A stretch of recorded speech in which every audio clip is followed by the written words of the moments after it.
She is good. Look. Thank you, Kamala.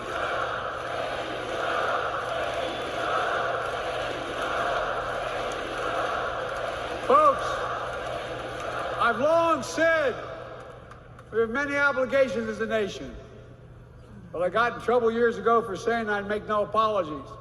We have only one truly sacred obligation: to prepare and equip those we send to war and care for them and their families when they come home and when they don't. That's why I'm so proud to have written and signed the PACT Act, one of the most significant laws ever, helping veterans and their families exposed to toxic materials like burn pits in Agent Orange. I was around during the Vietnam War. It's hard. Nobody was able to prove that there's illness as a consequence of Agent Orange.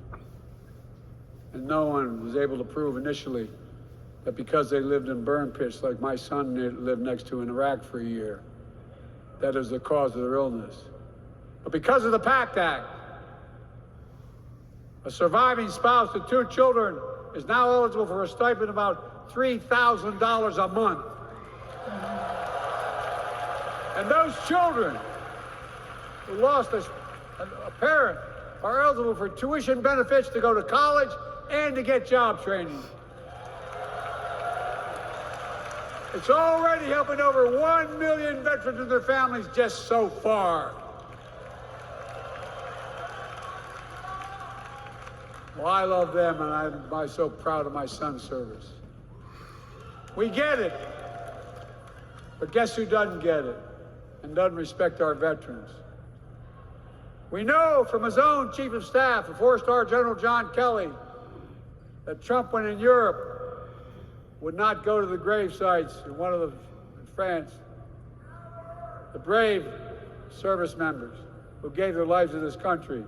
He called them suckers and losers. Who in the hell does he think he is? Who does he think he is?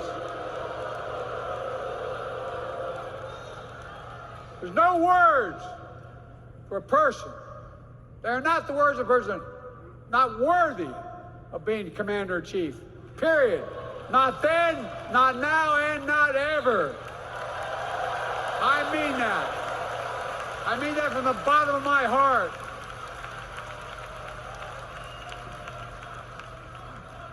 Just as no commander-in-chief should ever bow down to a dictator, the way Trump bows down to Putin.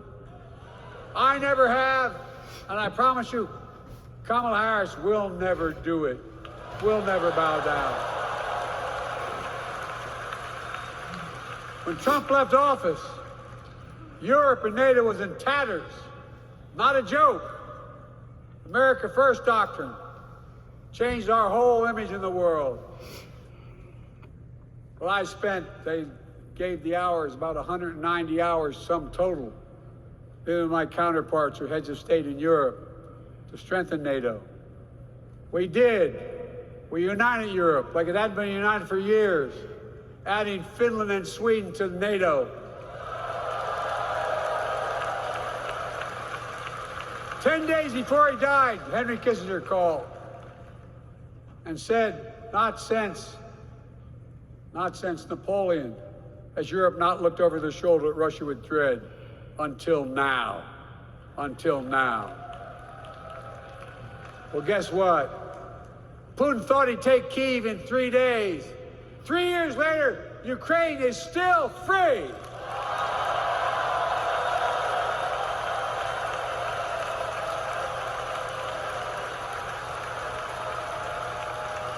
When I came to office, the conventional wisdom was that China would inevitably surpass the United States.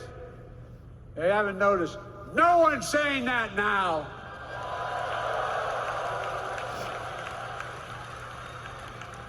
And we'll keep working to bring hostages home and end the war in Gaza and bring peace and security to the Middle East.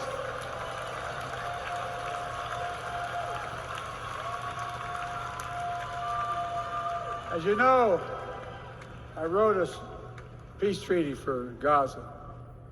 A few days ago, I put forward a proposal that brought us closer to doing that than we've done since October 7th. We're working around the clock, my Secretary of State, to prevent a wider war and reunite hostages with their families and surge humanitarian health and food assistance into Gaza now. To end the civilian suffering of the Palestinian people, and finally deliver a ceasefire and end this war.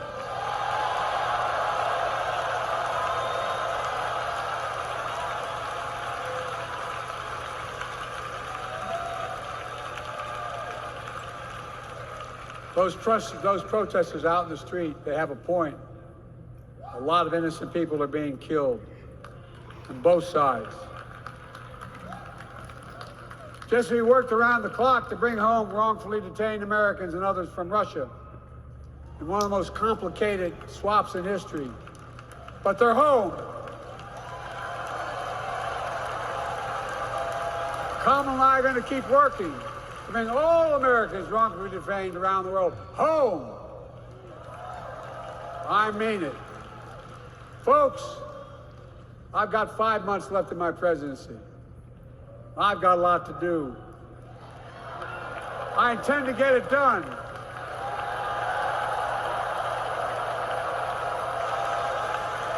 It's been the honor of my lifetime to serve as your president. I love the job, but I love my country more. I love my country more. And all this talk about how I'm angry at all those people who said I should step down, that's not true.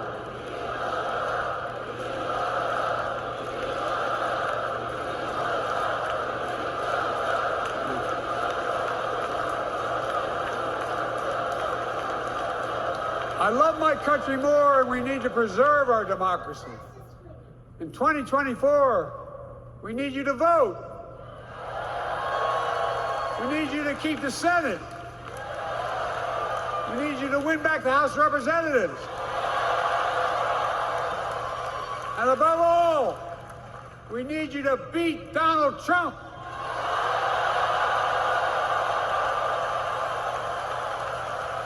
And elect Kamala and Tim President and Vice President of the United States of America. Look, they'll continue to lead America forward, creating more jobs, standing up for workers, growing the economy, lower the cost to American families so they just have a little more breathing room. We've made incredible progress, but we have more work to do. And Kamala and Tim will continue to take on corporate greed and bring down cost of food. They'll keep taking on Big Pharma, making insulin $35 a month, not just for seniors, but for everyone in America. And capping prescription drug costs at a total of $2,000, not just for seniors, but for everyone. And folks, that's going to save America again tens of billions of dollars. Folks, they'll make housing more affordable, building 3 million new homes, providing $25,000 down payment assistance for the first-time home buyer, more than the 10 we approved. Donald Trump wants a new tax on imported goods, food, gas, clothing, and more. You know what that will cost the average family, according to the experts?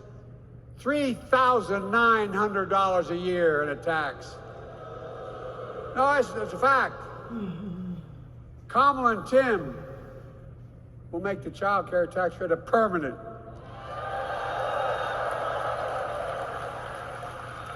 Lifting millions of children out of poverty and helping millions of families get ahead. But you know what Trump has? He created the largest debt any president had in 4 years with his $2 trillion tax cut for the wealthy. Well, Trump has a new plan. He wants to provide a $5 billion tax cut for corporations and the very wealthy. Read it. Put us further in debt. And folks, you know we have 1,000 billionaires in America. You know what their average tax rate they pay? 8.2%. If we just increased our taxes, we proposed to 25%, which isn't the highest tax rate even, it would raise $500 billion new dollars over 10 years. They'd still be very wealthy. Look, Kamala and Tim are going to make them pay their fair share. They'll protect Social Security and Medicare.